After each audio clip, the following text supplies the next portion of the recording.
Hello and welcome. Today we're going to take a close look at the Sony a6700, the three lenses that I use with this camera, how I use each of these lens and camera combos, and then we're going to take a look at some of the settings I use to get the most out of this camera. My name is Cree, and on this channel I talk about tech with context. Now when it comes to the Sony a6700, it is the only APS-C camera that I have in my kit, but I'm using this camera all the time. So in today's video, I'm going to share with you the three lenses that I use with this camera, the different applications and or settings that I use them in. We'll also take a deep dive into the camera settings so that you can see what I'm doing to get the most out of this camera. We'll cover some other details like overheating, those little minor things. And without further ado, let's take a look at the first lens camera combo. The first camera lens combo that we'll go over today is the Sony a6700 paired with the Sigma 16mm f1.4. I've owned many different camera bodies and I seem to always gravitate towards the Sigma 16mm. You can see that it's great to use in talking head videos like this for YouTube videos. It's also great for interviews, low light situations. You can get a nice blurry background, and I use this every single day, whether I'm on a conference call or I'm going to be a guest on a podcast, then this is the camera lens combo that I turn to. So most of the time, this camera is sitting on a mount at my desk. It is connected to my Streamer X, and then if I'm on conference calls or on a podcast, then I am using a microphone. And all I have to do in the software that I'm using is just pair it up with your audio and video settings. So although I am using the Streamer X, you could be connecting this camera directly into your laptop using a capture card like the Camlink 4K. The Sony does give you the ability to connect via USB. Personally, I have found that to be not very reliable. So I do just use a capture card just so I'm avoiding any hiccups that happen along the way. And then also there are microphones that you can connect directly to your computer via USB, but whatever that setup is, the Sony a6700 paired with this lens, the Sigma 16mm f1.4 is going to give you a great professional looking setup. All right, let's open things up a bit and take a look at the Sony a6700 paired with the Sigma 10 to 18mm f2.8. Now you can see how wide this shot can get, and it can zoom in. This is probably close to a 16 to 35mm lens that a lot of people are using on a full frame camera. So you get that nice wide angle view, and you can pair all the way down to about 35mm, which is my personal favorite focal length. So I use this lens for shooting real estate. If I want to shoot vlogs, I also use this lens if I want to use auto tracking in the Sony a67. I did a whole video about how I can set this camera up in the corner and I can use auto tracking for it to just basically follow me around in the studio, and it makes it look like I have a second person here in the studio shooting that footage. I'll share a link to that video down below so that you can take a closer look at that functionality. Also, this is just a great backup camera. The size of this camera and lens combo is so small, I just stick it in the bag and I barely even notice it's there. So one example is last week I was on a shoot with a client and shooting real estate. My main camera had a malfunction, and so I turned to the Sony a6700 and I paired it with the 10 to 18mm lens to get those nice wide real estate shots.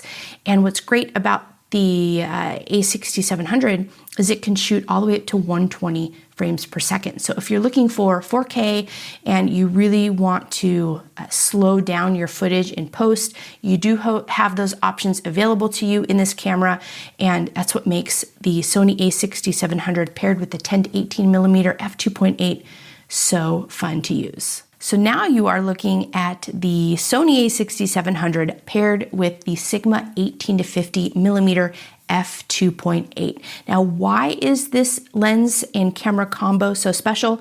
Because it's very close to shooting a full frame camera with a 24 to 70 millimeter lens. So this is going to give you that 24 millimeter focal length, 35, 50, and you can zoom all the way into 70. It gives you so much flexibility to shoot talking headshots. You can also use this camera and lens combo as your B camera or as a backup camera.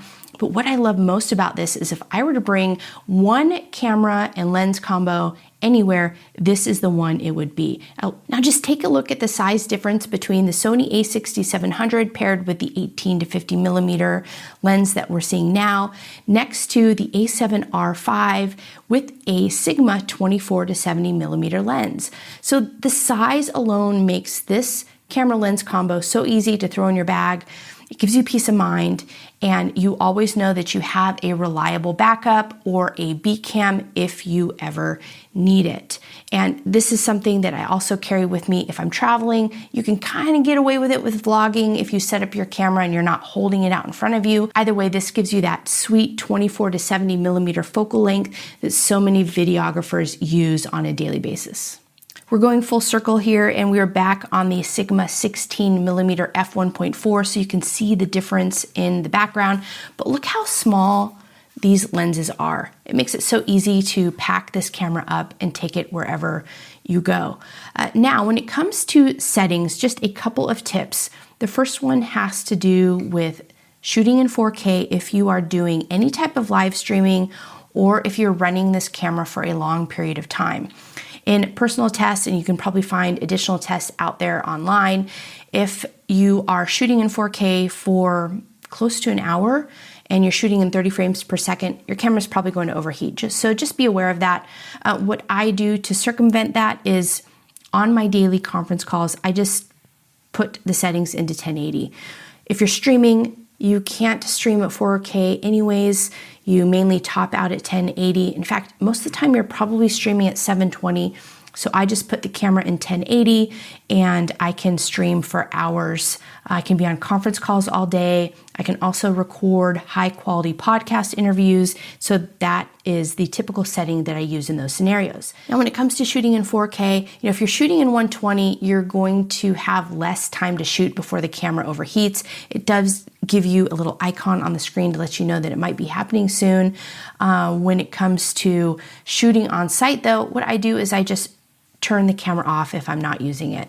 So if I'm walking around and setting up a new shot or making any adjustment, I just turn the camera off and I'll turn it back on, and I haven't had any issues with this camera overheating out on shoots with clients. When it comes to the picture profiles that come out of this camera, they're pretty typical to all of the profiles that you see out of Sony cameras these days. I typically shoot in PP off if I am shooting with a different type of camera, and I'm using this as a B cam or a backup cam. I'll just use that picture profile. Also shoot in log depending on the project and what I'm working on. Cine D is available in this camera as well. But I find that when doing talking headshots like this, that this camera tends to be on the sharp side. So if you go into PP off, you cannot adjust any of your sharpness settings. So what I normally do is go into the custom look setting, and I can fine tune my contrast, I can fine tune the sharpness, and I have multiple different types of controls in here that I can adjust and kind of play with if I want to make those more fine-tuned adjustments. So I have done that in the Sony a6700. In fact, these are the settings that I use right here. If you're interested in duplicating these settings, feel free to borrow them. And other than that, this camera is a joy to use. I highly recommend it. And if you have any questions or if you have any additional ways that you're using this camera, let me know in the comments below. Thank you, as always, for tuning in. And before you head out, be sure to hit the thumbs up and subscribe. And until next time, take care, and I'll see you in the next video.